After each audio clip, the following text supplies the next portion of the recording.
Hey everyone, it's Soul here, and welcome back to my YouTube channel. There's a lot to dislike about the second season of HBO's The Last of Us. Everything from the poor dialogue to the pacing of the events has all been discussed and dissected online, but what's most disheartening for fans, and myself included, is how the writers destroyed the character of Ellie. This bratty, stupid, reckless, and mood-swing version of Ellie has rightfully been criticized online, and while I agree with these criticisms at the surface, to me, there's a deeper issue at hand. All of these issues stem from one thing, one fact, and that's the writer's neglect for Ellie's guilt. In many ways, they seem to have completely forgotten about what was really driving the second game's story, and that they completely forgot that they already laid the groundwork for Ellie's survivor's guilt at the end of the first season. It's not just a betrayal from the original game's story, it's a betrayal to the very characters and stories they started telling at the first season's finale. I have quite a lot of thoughts about this, so let's dive in and discuss not only how Ellie's guilt drives the second game's story, but also how the neglect of her guilt went on to cause nearly all of the problems with Ellie's character within the second season of the show. Before we jump in though, please remember to hit that like button down below, click subscribe to see more videos from me, follow me over on Twitch, and leave a comment down below. Here is your one and only warning, that this video contains spoilers. Alright, tune your guitars, grab your bracelet, and let's ride into it.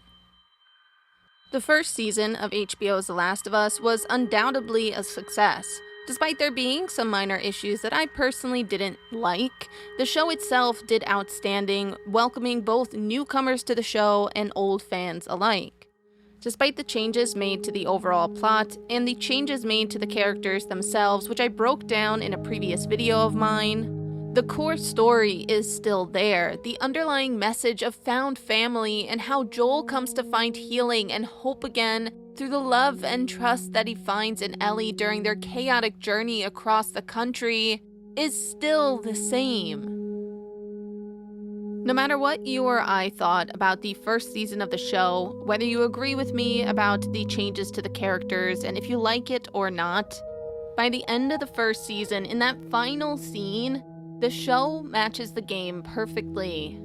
We get Ellie and Joel overlooking Jackson, and although she never says it word for word, Ellie confesses her survivor's guilt relating to her immunity in front of Joel, and as he swears that her immunity means nothing, the two of them head into Jackson with this lie lingering over both of their heads. At the end of the first season, and at the end of the first video game, Ellie's character is clear. Ellie is someone who is struggling to deal with her survivor's guilt. She now has to live a quote-unquote normal life and move past these feelings of guilt as Joel is trying to convince her to do. And yet, as we head into that second game, as we head into the second season, Ellie's guilt is very much in the forefront of our minds and is ingrained in the story of The Last of Us. As the second story starts, whether that be in the video game or the TV show itself, Joel's death adds a whole nother layer of complexity to those feelings of guilt. It's not just her general feelings of survivor's guilt in relation to her immunity that causes her to feel any sort of guilt at all, but it's also the fact that Joel died and she didn't. That alone is enough to cause any amount of survivor's guilt, even though she had no direct part in his murder. But of course, as we all know, in this twisted turn of fate, Ellie does have a part to play in Joel's murder. Indirectly, of course, but it's because Joel saved Ellie's life that Joel winds up getting killed here. The burden that Ellie must feel in relation to Joel's death is honestly unimaginable, but it's her grief, her guilt, that drives her desires for revenge that we see occur in the second game's story. But then the cherry on top, because as I said, there is so many layers to Ellie's feelings of guilt that she has, she also couldn't forgive Joel. In their final conversation, Ellie was just starting to forgive him. She couldn't forgive him just yet. She wanted to, and she wanted to begin trying, but she wasn't there. And then Joel was gone. I don't think I can ever forgive you for that. The regret of never fully being able to forgive someone when they're alive is yet again another struggle that Ellie will have to face during the events of this story. I would like to try. The weight of these different kinds of guilt is bearing down on Ellie's shoulders. It's not just her survivor's guilt over her immunity. It's not just her survivor's guilt in relation to the fact that she survived and Joel died. She has the weight and burden of every single one of those Fireflies' lives on her shoulders since Joel isn't there to share in the blame. Ellie will never tell Joel to his face that she forgives him. I'm not trying to. I was supposed to die in that hospital. My life would have fucking mattered. But you took that from me. The severity of Ellie's guilt and the depth to her character not being there within the second season's events is directly to blame for so many of the mistakes and shortcomings in relation to the character of Ellie. So let's take a closer look at each one of them.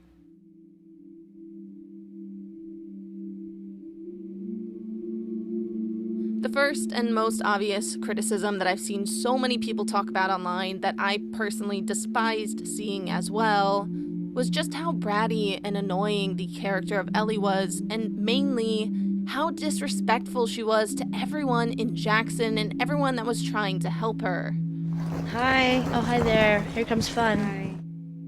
Ellie within the TV show, based on these subtle changes in the first season, is definitely a smidge more headstrong than we see in the games. So in some ways, it does kind of make sense to have Ellie in the show kind of be a bit of a know-it-all. However, Ellie in the game is also pretty headstrong. While her headstrong attitude in the show comes from the fact that she is driven by ego, in the game it's very much driven by her guilt, and this is why she is seen as more respectful than her TV show counterpart. When you pay close attention to the details in the game, you will go on to see that Ellie is having this sort of crisis over what her purpose is in life. The entire first game and the entire first season of the show as well have Ellie going through this journey where she has the Firefly's words in the back of her mind that her immunity means everything. Her entire purpose in life right now is to get this vaccine created. Why won't you let me go? Because you have a greater purpose than any of us could have ever imagined. There is no chance, no thought, no mention of any sort of normal life throughout the entire first game until the very, very end of the game. She is going through these events thinking that she can only do this one important thing in life, and then that's taken away from her. And when it is, the question of what next and what is my purpose definitely comes up for Ellie. We have to remember the first few lines of the game where Joel says that Ellie needed her immunity to mean something. So now that her immunity means nothing, she needs to find a purpose elsewhere, and it seems as if she's tossing herself into these patrols. I gather all of this from the flashback scenes that we get with Joel when Ellie and him go to find guitar strings. Jesse tells me you're handling your own quite well on the group patrol. He's even recommending you for paired patrol. Though I think you're still a bit young for it. I'm a better shot than almost all of them. And I have more experience than most of the new recruits Look, who've... you think you're ready. I trust you. There's a lot of mentions in actually all of the flashbacks that we get with Joel and Ellie here, where Ellie is talking about patrols or Joel is asking. Ellie seems excited and eager to rank up in the patrols, going from group patrols to duos, and she is eager to get out there and prove herself. But to me, it always kind of struck out to me as someone that is desperately trying to prove themselves not only to their community, but also to herself. So we gather that she's working hard in the flashbacks, but in the present-day timeline as well, we also see that she's eager to learn from Dina. She's asking questions, she's wanting to mark the logbook. Where do we sign in? She's very attentive to all of the rules. Come on. She doesn't really talk back to Jesse when he's going over things. It's nothing disrespectful as we see in the show.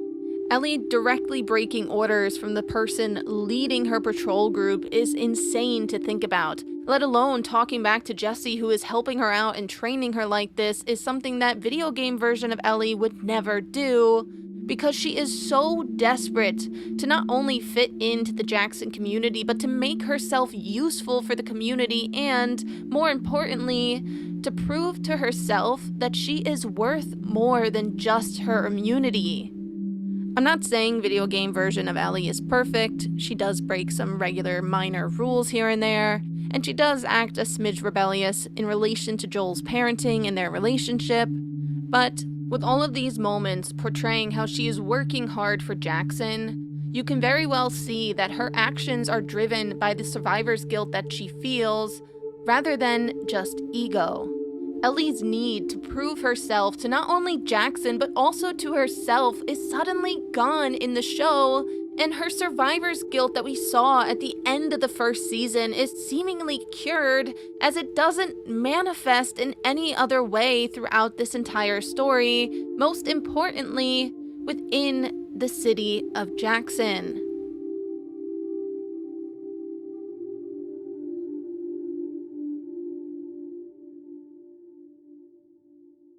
The next complaint myself and many others of you out there as well had is how Ellie is portrayed as dumb and reckless. I got bit, everybody! Hey. I got bit! Hey! Hey! I'm immune! Whoa! Hey! Woo! In the show, Ellie is continuously portrayed as less intelligent than not only her video game counterpart, but more importantly, to Dina. I'm triangulating. Do you know how that works? Yes. With triangles. Now, Dina in the original game is actually a bit more intelligent in relation to technology than Ellie was. Plus, he taught me about rewiring electronics and stuff. Hence why she is seen sort of mapping everything out through the radio and giving Ellie this information. It was a loose connection. Antenna. However, the difference here in these two scenes is that the show decides to paint Ellie as an idiot, and the writers seem to have extended this idea that Dina is somehow smarter than Ellie in everything, rather than in one particular area of technology. What route? Northwest? And is that all guns, or do you have medical supplies in there? Ellie within the game is so driven by her grief and her desires for revenge that she is acting reckless and stupid because she's not really thinking clearly. Instead, in the TV show version, Ellie is once again driven by ego. She doesn't think she needs anyone else's help. She doesn't even stop to think that maybe she's wrong. And as Jesse puts it in this dialogue here, she cares only about herself. Why? Because everything you do for you. Now, while Ellie in the video game is undoubtedly self-centered at this point in the story as well, the difference is the underlying tone and how we got to this point. We are witnessing Ellie self-destruct because of all of the grief and guilt that she feels. It's not just driven by ego. Since I brought up the grief already, let's move on to the next complaint that people have, which is the fact that Ellie seems to forget about Joel.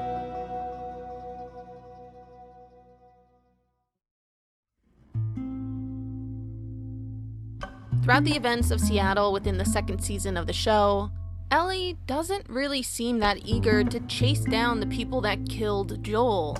She is too distracted by her newfound relationship with Dina, which ends up creating a much more lighthearted tone to the entire season. It's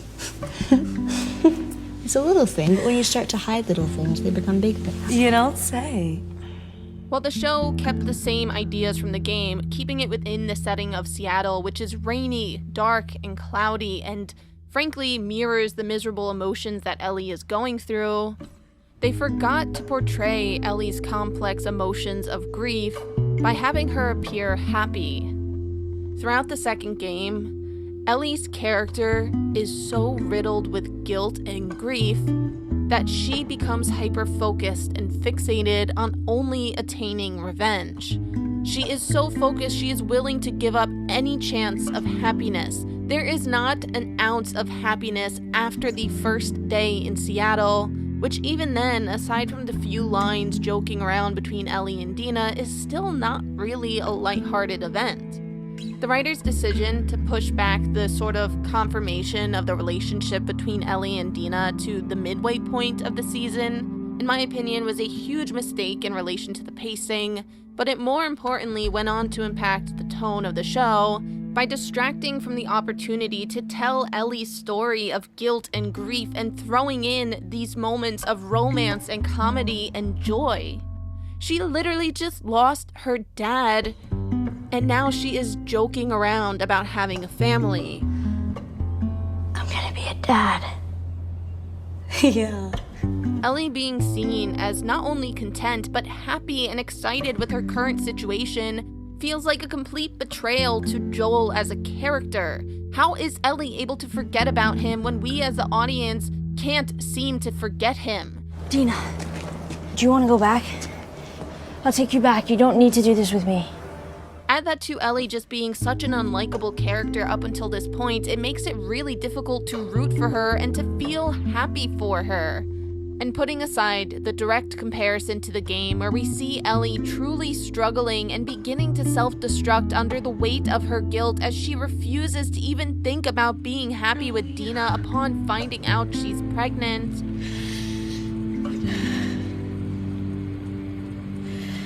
I think I'm pregnant.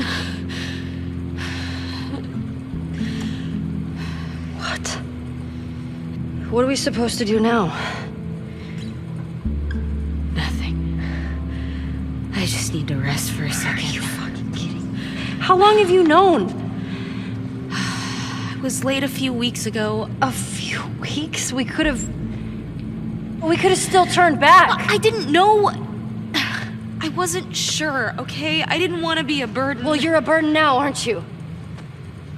Putting that direct comparison aside for just a minute here, where is Ellie's survivor's guilt that we saw at the end of the first season?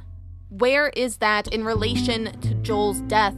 Because she does not simply seem to care that Joel has died. She's in the middle of nowhere Seattle on this mission for revenge, and she completely forgot why she's there in the first place. Her guilt has seemingly cured, and she no longer has any ounce of survivor's guilt, especially not in relation to her father figure dying over actions that he did to protect her. I'm just not buying this.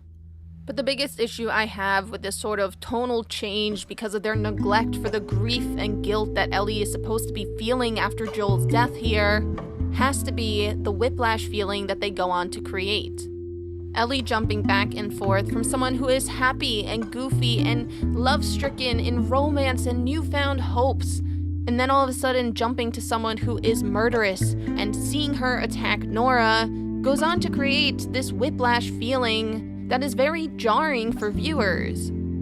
The only logical explanation that I can somewhat try and believe that the writers were trying to create here is that maybe they wanted to show Ellie forgetting about Joel when she's with Dina, but then the second Dina's gone, maybe that's when everything hits her like a truck. But it's honestly just lazy writing if that is what they are indeed trying to do here, because it's not portrayed well.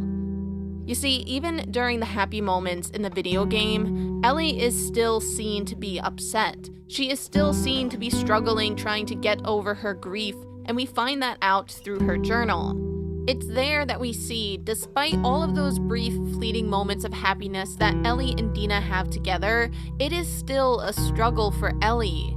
She even goes on to say in her journal, she felt guilty over forgetting about Joel's death for half a day. The severity of Ellie's guilt prevents her from being happy, and yet in the show, she does it with ease. To make matters even worse, Ellie was sitting in the hospital for months. The writers of the TV show made a change to make sure that Ellie's recovery time was a lot longer, and in my opinion, that should have made her desires for revenge even stronger, because she has been counting down the days until the release from the hospital that would then free her to go and flee Jackson and chase after Abby and her group. Christ. Please don't try and talk me out of this. So you're telling me that this girl who's been obsessing over this mission for revenge for months at this time now, all of a sudden goes on to forget it at the drop of a dime just because Dina says that she's pregnant, just because she's suddenly willing to be happy despite everything that she's gone through, despite her mind replaying the trauma that is Joel's murder.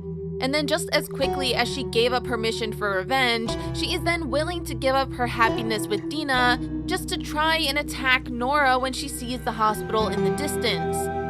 This rushed pacing of the events here, the constant jumping back and forth of the emotions and characterization of Ellie, goes on to portray this horrible representation of these complex and opposing emotions of hope and happiness compared to grief and anger.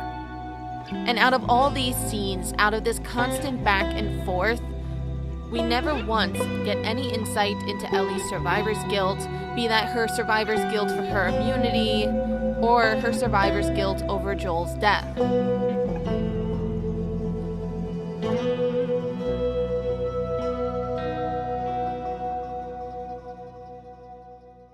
While Ellie's guilt is nowhere to be seen during the current timeline of the story, there's only one moment in the flashbacks that we get to see any amount of Ellie's guilt, and it's in relation to her immunity during the confrontational moment between her and Joel. But with all of the drastic changes the writers made to this, the neglect for Ellie's guilt has never been stronger, since it's no longer the focus of their disagreement. Now, I should have known from the very beginning of the show and their decision to take out Joel's lines where he is talking to Tommy in the game about how Ellie needed her immunity to mean something. That right there should have been the sign that they were going to change the underlying meaning behind the character of Ellie within their adaptation. But sadly, I didn't catch on to it in that moment. And it isn't until we get the confrontational argument between Ellie and Joel where we find out that it doesn't even take place at the Firefly Hospital. The writers decided to add in this completely different plotline where Joel goes on to kill Eugene after he gets bit, which is entirely different from the game, which, at the surface, I could actually get on board with. We do see Ellie feel her survivor's guilt here, as she seems to hope that Eugene is maybe another person that is immune. She is the one pushing Joel to try and keep him alive and let him talk to his wife in order to see if maybe he can withstand this infection the way that she can. Ellie is desperately hoping that she's not the only one anymore, and her survivor's guilt comes through really strongly in this scene. However, it sadly doesn't carry over into her argument with Joel. When we get to this moment of confrontation, everything about this scene comes down to the fact that Joel lied to Ellie. You swore. We no longer have Joel telling Ellie directly that he killed the Fireflies. We no longer see Ellie struggle with the weight and burden of that guilt hitting her like a truck. It is a gradual and slow realization based on her assumption of what he did, since now she knows he lied to her. By having this be focused on a lie rather than the actual events that happened in the past, it severely negates everything about Ellie's survivor's guilt and why she struggles with it so drastically throughout the second game story. Making a vaccine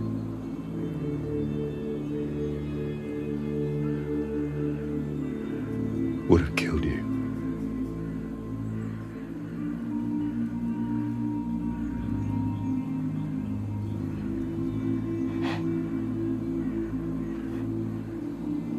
So I stopped them.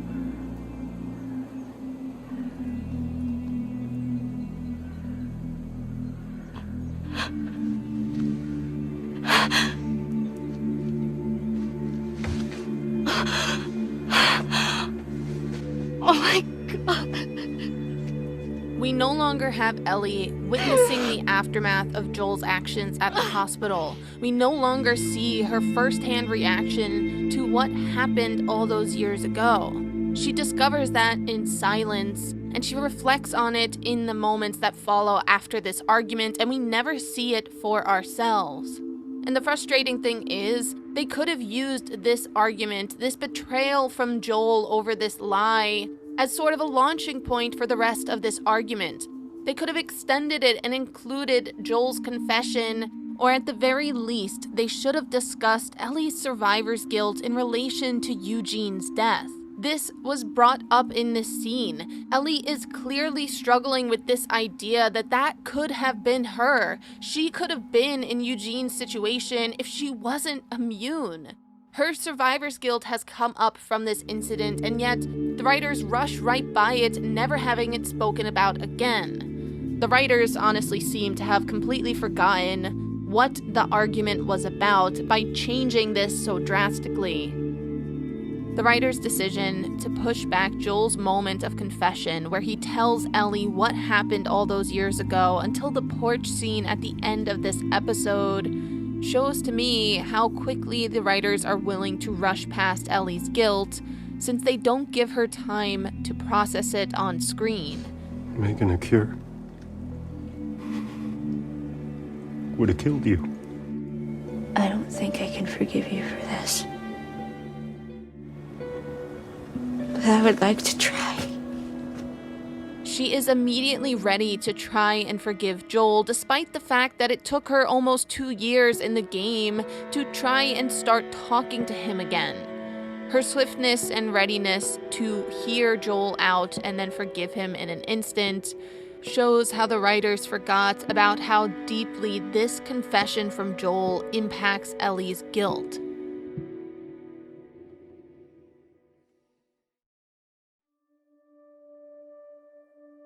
The final way the writers and creators showed me how they're straying away from Ellie's guilt being the driving force is how they minimized and removed the scenes from the flashbacks in the game that go on to showcase how Ellie's survivor's guilt is slowly but surely building over these years.